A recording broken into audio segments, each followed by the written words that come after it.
Um, good day, everyone. Um, I'm not sure if it's a day to be good on for me. It's been a hellish 3 weeks. I need sleep. Um, as already being mentioned, I am Zahara's other half.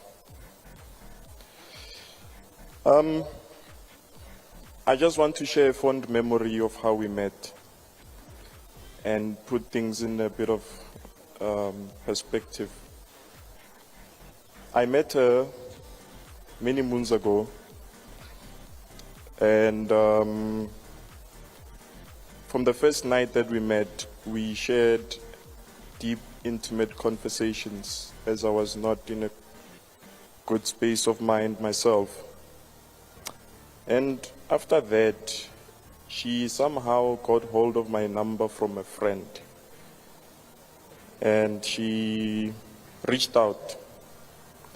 And she was like, Buti, sazothetha phela.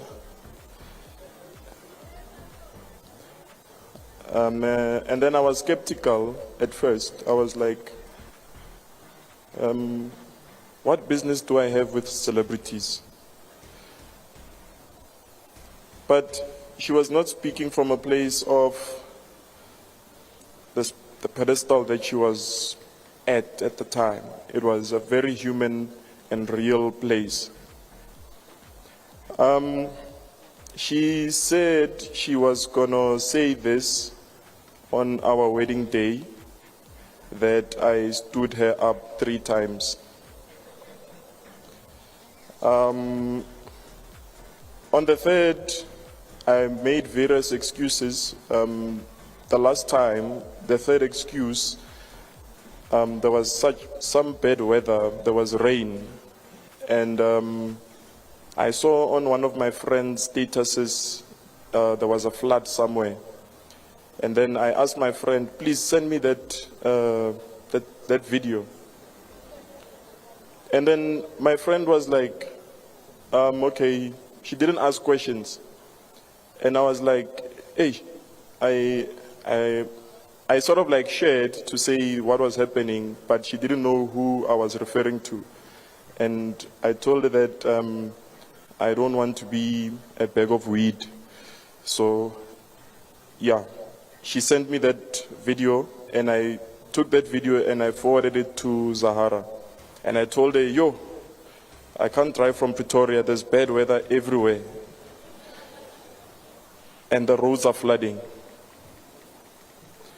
And she never responded for about a week. And then that's when I realized that, wait a minute, maybe something is happening here. And then I'm the one who reached out. And then the tables have turned. And we had to, but we did it anyway. I'm not here to spill the beans. I was part of her very human and real side of her. I know a lot of things. I know her mind. I know emotions. I know her naked frailties. I know everything. But there's no time now to say all of that.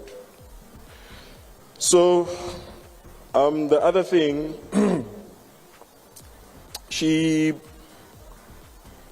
we used to communicate as part of our intimacy. I used to write her very long messages, giving her that constant reassurance, giving her confidence, giving her love, giving her hope. And I think I'm that person who behaves like a thinker. What I produce in my mind, I put it down on paper. And she would say to me, you know what, baby, I love what you say.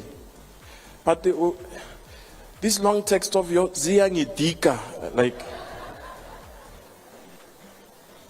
So I know she was lazy to read, so I sort of like started recording myself, voice notes, videos, sending to her phone. And then she would say, "Oh, yeah." And when she was in Canada for 2 months, it was a very long wait considering the circumstances. I was even considering to put myself back on the market.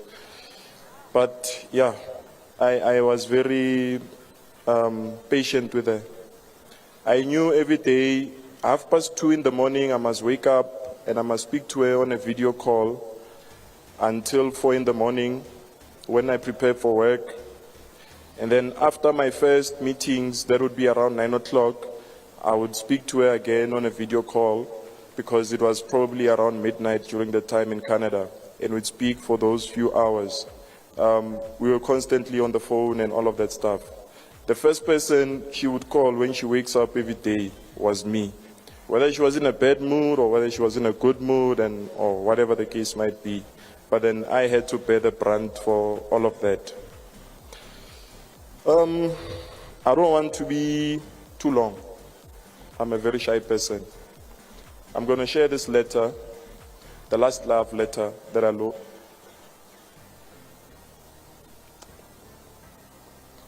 To my dearly departed love,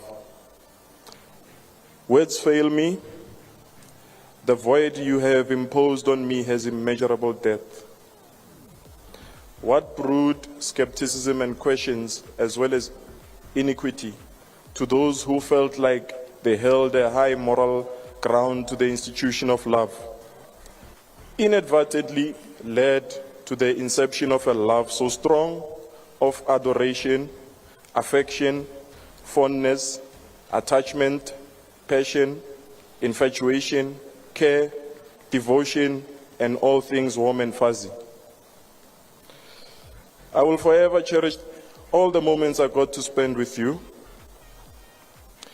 When we first met, you took me out of a deep, dark place, and you restored my faith in love again.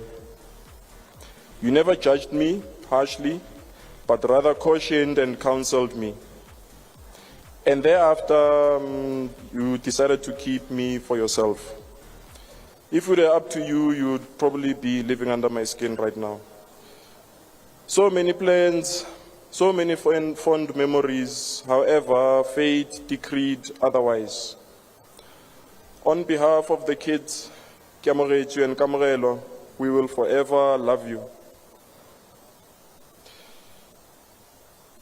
And on me, I will search for you through 1,000 worlds and 10,000 lifetimes until I find you. Oh my goodness, this is just so sad. I can't even imagine what this man is going through right now. You know, all the people that were close to her, loved her. And this guy is literally her husband, like the person closest to her who was with her when she took her very last breath. I'm so sorry for your loss, Booty. I'm so sorry. Love and light to you and her family.